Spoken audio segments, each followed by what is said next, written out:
Falahi stock market analysis में आपका स्वागत है दोस्तों। आज हम बात करने वाले हैं अक्षर स्पिनटेक्स स्टॉक्स को लेकर। एक हमारे मित्र है व्यूअर्स है, उनका बार बार कमेंट इस स्टॉक को लेकर आ रहा है, तो आज डिस्कस करेंगे क्या संभावना है इस स्टॉक में, क्या निकल कर आ रहा है, क्या चार्ट देखकर क्या संभावना बनती है इस स्टॉक में तेजी की आशंका है या नहीं, क्योंकि स्टॉक ने बहुत ऊंचे से स्टॉक गिरकर आया हुआ है और स्टॉक चलने का नाम नहीं ले रहा है दोस्तों। ठीक, सबको परेशान करके रखा है। लेकिन दोस्त कमेंट करके ज़रूर बताइएगा आपके पास में इस स्टॉक की कितनी क्वान्टिटी है और कितने एवरेज पर है दोस्तों, ज़रूर कमेंट करके बताइए ताकि मेरे को वीडियो बनाने में आसानी है। अगर आपकी होल्डिंग्स इस स्टॉक में अच्छी खासी है तो फिर मैं इस स्टॉक को लगातार कवर करता हुआ नजर आ सकता हूँ दोस्तों। ठीक है, कमेंट ज़रूर कर दीजिएगा दोस्तों। ठीक है, और हाँ, आपको भी इसी तरीके से किसी भी स्टॉक्स की जानकारी चाहिए, उस कंपनी का नाम कमेंट बॉक्स में लिख सकते हैं। बहुत जल्द अपने चैनल पर आपकी वीडियो बनाकर अपलोड कर दी जाएगी दोस्तों। ठीक है, और छोटी सी अगर आप चाहें तो अगर अपना प्यार बढ़ाना चाहे, दिखाना चाहे, थोड़ा सपोर्ट करना चाहिए इस चैनल को, तो ज्वाइन बटन भी ज्वाइन कर सकते हैं दोस्तों। ठीक है,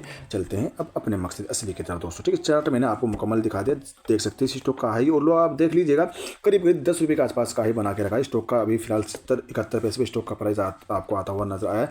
लेकिन इस स्टॉक में क्या रहा है दोस्तों। ठीक है, आपको यहाँ पर एक चीज़ मैं दिखा दूँ, स्टॉक काफ़ी ऊंचाइयों से गिरकर आया हुआ है। अगर बात करें तो इस स्टॉक का एक सेकंड, जी हाँ, मोटा मोटी ताज़ी खबर लेते हैं। यानी इस रेंज से स्टॉक गिर का 2 रुपये 3 रुपये के आसपास है, 2 रुपये 2.5 रुपये 2 रुपये 80 पैसे के आसपास से स्टॉक गिर कर आया है। 70 पैसे स्टॉक का भारी भरकम गिरावट हो चुकी है।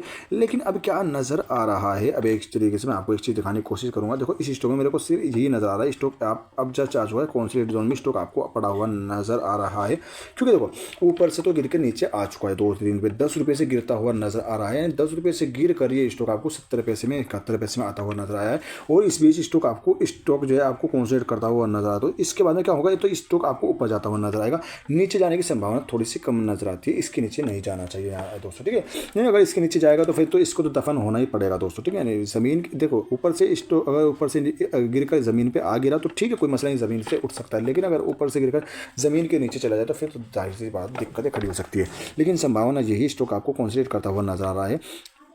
कुछ चीज़ें अच्छी हो सकती है इसके अंदर और स्टॉक पर आप नज़र भी बना कर रख सकते हैं। लेकिन हम इसकी साल दर साल की परफॉर्मेंस देख लेते हैं, कैसी नज़र आ रही है, रेवेन्यू नेट प्रॉफिट कैसा नज़र आ रहा है। अगर वो ठीक ठाक है तो स्टॉक पर आप नज़रें काट के रख सकते हैं और वॉच लिस्ट में ऐड करके कर सकते हैं। डिस्क्लेमर ये रहेगा, बाय सेल करने की रिकमेंडेशन नहीं है, एक अपडेटेड वीडियो नॉलेज के लिए दोस्तों। ठीक है, चलते हैं आगे की ओर दोस्तों।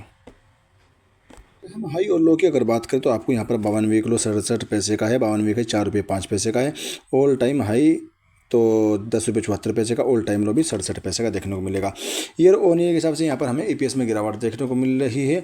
55 करोड़ का मार्केट कैप है, 1.18 की बुक वैल्यू है और करीब डिविडेंड यील्ड की अगर बात करें, छोटा सा स्टॉक है, 70-71 पैसे का स्टॉक है। डिविडेंड यील्ड है करीब 1.5% का, 1.41% की डिविडेंड यील्ड देखने को मिल जाएगी दोस्तों। ठीक है, और वहीं 1 रुपये 18 पैसे की बुक वैल्यू है दोस्तों। यहाँ पर अगर हम ताकत और कमज़ोरी की मैं बात करूँ तो इस स्टॉक के पास में 5 ताकतें देखने को मिल जाएगी। अगर कमज़ोरियाँ की बात करें तो 14 कमज़ोरियाँ हैं, बहुत ज़्यादा कमज़ोरियाँ नज़र आ रही है। कोई भी golden chance energy extra boost नहीं है दोस्तों। ठीक है, अगर कमज़ोरी की बात करें तो promoter decreasing their share holding, यानी प्रमोटर जो अपनी होल्डिंग को सेल करते हुए नज़र आ रहे हैं। इस वजह से स्टॉक की कमज़ोरियाँ बढ़ती ही नज़र आ रही है। देखिए कि कितनी होल्डिंग सेल की प्रमोटर है वो देखने की बात है। अगर ज़्यादा होल्डिंग सेल कर रहे हैं तो जाहिर सी बात फिर बच के रहना चाहिए दोस्तों। रिटर्न की बात करें, एक हफ्ते में रिटर्न निकाल के करीब 2.90% का दिया है। बाकी एक महीने से लेकर 2 साल की अगर बात करें तो माइनस में नेगेटिव रिटर्न निकाल के दिया है स्टॉक ने। वहीं वॉल्यूम्स की अगर बात करें तो वॉल्यूम्स हमें बहुत कम नज़र आ रहे हैं, जबकि छोटा सा स्टॉक है, एक पेनी स्टॉक है, करोड़ों में इसके वॉल्यूम्स होने चाहिए थे, लेकिन लाखों में इसके वॉल्यूम्स आपको देखने को मिल जाएंगे।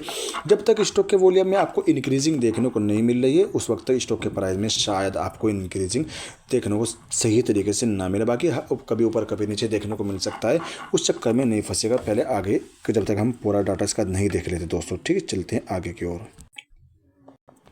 रेवेन्यू की अगर बात करें 2023 में इसका रेवेन्यू जो देखने को मिल रहा था 135 करोड़ से ज़्यादा का था, जो बढ़कर 2024 में 174 करोड़ का देखने को मिल रहा है, तो ठीक है, प्लस पॉइंट है। नेट प्रॉफिट अगर की बात करें 2023 में इसका नेट प्रॉफिट हमें माइनस में देखने को मिल रहा था, करीब 2.76 करोड़ का, जो बढ़कर करीब 3 करोड़ से ज़्यादा का 3.5 करोड़ से ज़्यादा का प्लस में जाता हुआ नजर आया है। नेट प्रॉफिट भी प्लस पॉइंट रहेगा। ईपीएस की अगर बात कीजिए तो ईपीएस में भी हमें उछाल दे, यानी माइनस से निकलकर पॉजिटिव यानी प्लस में जाता हुआ नजर आया EPS तो +पॉइंट रहेगा। BVPS में अगर बात करें 1626 से गिरकर 140 पर हमें BVPS देखने को मिला। जाहिर सी बात जब प्राइस में ही इनके डाउन साइड देखने को मिले तो जाहिर सी बात बुक वैल्यू पर शेयर भी गिरता हुआ नजर आ रहा है। ROE की अगर बात की जाए तो 2023 में इसका ROE यानी रिटर्न ऑन इक्विटी माइनस में था, करीब 6.80% का दोस्तों, ठीक है, जो बढ़कर फिलहाल पॉजिटिव प्लस में जाता हुआ नजर आया, करीब 7.87% से के आसपास यानी 8% के आसपास में मान के चल सकते हैं ROE रिटर्न ऑन इक्विटी दोस्तों, ठीक है। वहीं हम डेट की अगर बात करें तो डेट हमें कंपनी ने 2022 में 0.59% का डेट था, जो घटकर 2023 और 24 में घटकर 0.43% का रह चुका है दोस्तों, ठीक है। टेक्सटाइल का सेक्टर रहेगा कंपनी का, ठीक है। टेक्निकल रेजिस्टेंस सपोर्ट की अगर बात करें तो वहाँ पर हमें देखने को मिल जाएगा 70 पैसे का पहला टेक्निकल रेजिस्टेंस रहेगा, दूसरा 72 पैसे का टेक्निकल रेजिस्टेंस रहेगा, तीसरा रेजिस्टेंस भी 72 पैसे का रहने वाला है, इंपॉर्टेंट रेजिस्टेंस रहेगी। सपोर्ट की अगर बात करें 68 रुपये का पहला सपोर्ट है, 68 का दूसरा सपोर्ट है और 66 पैसे का तीसरा सपोर्ट देखने को मिल जाएगा। वही हम देखेंगे कोई बल्क डील में कुछ माल सेल किया कि नहीं किया। जी 5 नवंबर 2024 के बाद में कुछ अपडेट नज़र नहीं है, लेकिन कुछ बोर्ड मीटिंग हैगा 27 जनवरी 2025 को कंपनी की जो बोर्ड मीटिंग हुई थी उसका डाटा तो उससे मेरे को मालूम नहीं कि क्या है, लेकिन फिलहाल कोई नया अपडेट कंपनी की तरफ से नहीं है। और डिविडेंड की बात अगर करें, कंपनी 0.01% 1 पैसे का डिविडेंड भी देती है। 4 जनवरी 2024 में डिविडेंड दिया कंपनी ने। वहीं शेयर होल्डिंग पैटर्न पर अगर नज़र डाली जाए तो शेयर होल्डिंग पैटर्न हमें ठीक ठाक देखने को तो नहीं मिलेगा, लेकिन हाँ एक चीज़ ठीक देखने को मिलेगी, पब्लिक की होल्डिंग ठीक देखने को मिलेगी, अच्छी देखने को मिलेगी। ज़बरदस्त तरीके से प्रमोटर की होल्डिंग तो नहीं है, लेकिन पब्लिक की होल्डिंग बढ़ती है, फलती फूलती हमें नज़र आ रही है दोस्तों, ठीक है। तो जैसे कि मैं आपको दिखा दूँ पब्लिक की होल्डिंग, यहाँ पर आपको देखने को 99% से ज़्यादा होल्डिंग पब्लिक की, और प्रमोटर की होल्डिंग मात्र 0.27% की, और अदर की होल्डिंग 0.01% के आसपास में देखने को मिल रही है। अब देखने देखो इस स्टॉक से दूरी बनाए के रखनी चाहिए। प्रमोटर इस स्टॉक को सेल करके निकल रहे तो भाई कुछ ना कुछ तो रीज़न होगा, थोड़ी दूरी बनाकर रखनी चाहिए दोस्तों। ऐसे स्टॉक देखो मार्केट में ये जब तो हमें समझ में आता है भाई मार्केट में कोई स्टॉक और है ही नहीं, इस सेक्टर के स्टॉक नहीं है, तब हमें समझ में आता चलो भाई इसी में इन्वेस्ट कर लेते। जब इस तरह के स्टॉक आपको हज़ारों देखने को मिल जाएगा मार्केट में, इससे अच्छे अच्छे स्टॉक्स देखने को मिल जाएंगे, तो जाहिर बात आप उन पर नज़र बना के चल सकते हैं दोस्तों, ठीक है। प्रमोटर की होल्डिंग 37% से ज़्यादा की थी, जो घटकर दिसंबर 2023 में देखो अब से ठीक 1 साल पहले करीब 37% की होल्डिंग थी इस स्टॉक में दिसंबर 2023 में, लेकिन दिसंबर 2024 में घटकर 0.27% की होल्डिंग होती। जब तक इस स्टॉक के अंदर प्रमोटर FISDs होल्डिंग इनके में इजाफा नहीं देखने को मिलता, खरीदारी देखने को नहीं मिलती, जब तक इस स्टॉक से आप दूरी बना के रख सकते हैं। कोई फेवरेट सेंटर की मेरी तरफ से सलाह नहीं, बाकी आपकी मर्जी रहेगी। बाकी डिस्क्लेमर ये रहेगा, बाय सेल करने की रिकमेंडेशन नहीं है, एक अपडेटेड वीडियो नॉलेज के लिए दोस्तों, ठीक है। और मैं कोई सेबी रजिस्टर नहीं हूँ दोस्तों, ये खास कर डिस्क्लेमर याद रखिएगा दोस्तों, ठीक है। आज की वीडियो में इतना ही। अगर आपको भी किसी स्टॉक्स की जानकारी चाहिए, कंपनी का नाम कमेंट बॉक्स में लिख सकते हैं।